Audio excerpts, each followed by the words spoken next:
next. The government will confirm today that pensioners will be targeted in next week's federal budget.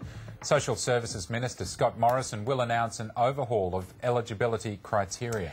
The government estimates more than 170,000 pensioners will be $30 a week better off, but more than 300,000 wealthy retirees will have their part pension reduced or cut altogether. Now, we showed you those figures a little earlier, and that amounts to about 12% of pensioners that will have to look at what's happening. They will have some changes. Some 88% of pensioners won't have any change. Going to be very interesting to see how it's received by people. We do have some viewer comments on this morning, and do keep them coming if you've got something to say. Kerry says, say no to Scott Morrison's latest attack on pensioners. Lowering the pension threshold to $820,000 is a tax in reverse. And Joe says another government measure striking fear into the heart of older Australians. The devil will be in the detail. And Assistant Treasurer Josh Frydenberg joins us now from Canberra. Josh Frydenberg, good morning to you. Now, as I said, reports say that around 90,000 pensioners with assets above $823,000 will lose their part pension entirely. Is it reasonable to leave those lifelong taxpayers with no government support in their retirement? Look, I think today's announcement by Scott Morrison will be good news for pensioners, Zoe, because in fact 3.7 million pensioners, or people with their payments linked to the pension, will actually be better off or see no particular change.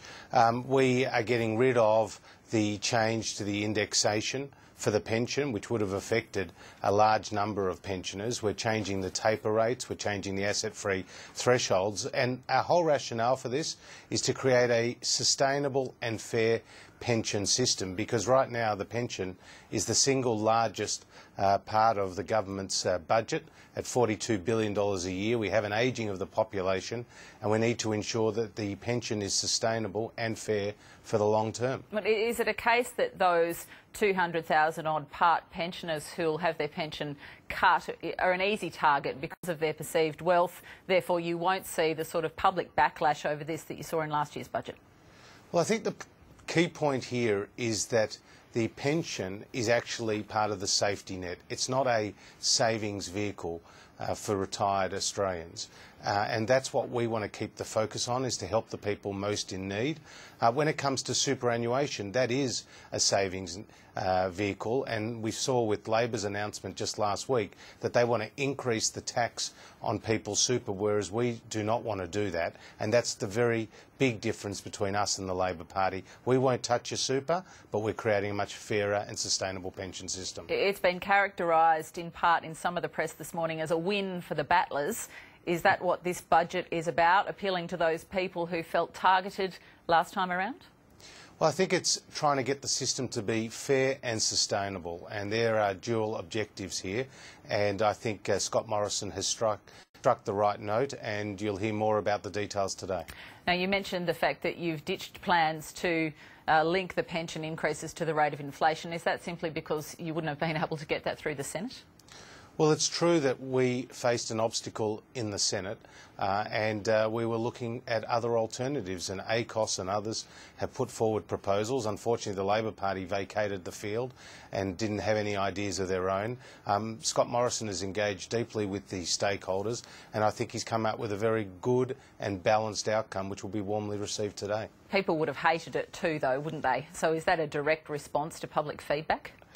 Look, I think one of the lessons we've learnt over the last 18 months is to try to be practical and pragmatic as to what can get through the Senate, because clearly some very good policies have been blocked there, and what we are trying to do is to get the right and best outcome for the Australian people, because at the end of the day, with the budget, we have to ensure that we're promoting growth and productivity, but also that we're not spending the next generation's inheritance, and that's what we're very conscious of. Now, you talk in the press this morning about closing loopholes for not-for-profit staff who can salary sacrifice for meals and entertainment. Essentially, you're tightening up a fringe benefits tax loophole. It looks like an easy target. What will it gain?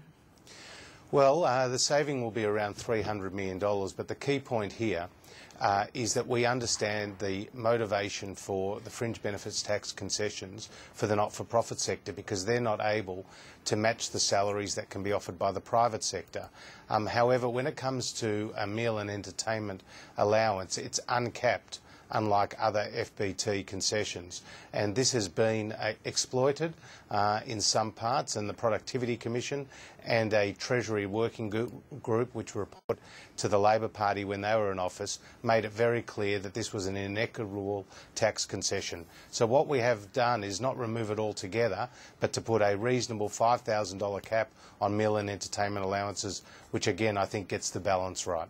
Now, the government also plans to impose the GST on Netflix and other similar services. This is something that you've been a key proponent of.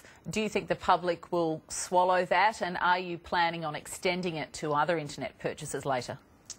Well, look, the Treasurer will reveal all in next week's budget, but both he and I have been quite consistent in our call for a level playing field for the provider of key services in Australia, whether they come from overseas or where they're provided domestically. And this is an area that we've been working with international partners on, trying to get a good understanding of where Australia's tax system should be for the future, because we have a growing digital and e-commerce world, and the tax system needs to stay up with that game, because if we don't, the taxpayer will be shortchanged, and that won't be a good outcome for either consumers or for taxpayers. Josh Frydenberg, it looks like a combination of a lot of small things that you're doing to try to bring the budget back into balance. Now, with a deficit of $48+ billion, these small things don't look like they're going to add up to enough. Well, the key point for us is that monetary policy and fiscal policy need to work hand in glove, and we've seen with the Reserve Bank cutting interest rates, which is good news for Australian households, because the average household with a $300,000 mortgage as a result of the last two interest rate cuts will be about $1,500 a year better off. So clearly the Reserve Bank is trying to meet the excess capacity in the market and trying to stimulate demand. We too, at the fiscal level, in terms of our budget, are trying to boost growth and workforce participation and create thousands of new jobs. That will be the theme. And when it comes to fiscal consolidation, it's an incremental process, because we did so much of the heavy lifting, Zoe, in last year's budget. And then, if everyone's happy, or at least not overly offended, an early election? Look, as the Prime Minister's made very clear, we intend to serve our term, and we have plenty to do.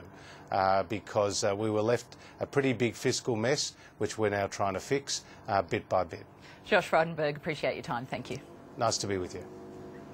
And Josh Frydenberg says the Treasurer will reveal all next week, but as we see day by day, more is being revealed about this budget. So let us know what you think about what Mr Frydenberg was saying there, and the measures that have been revealed today that will be in that budget. Indeed, and Social Services Minister Scott Morrison will be on AM next hour, and we'll bring you that all.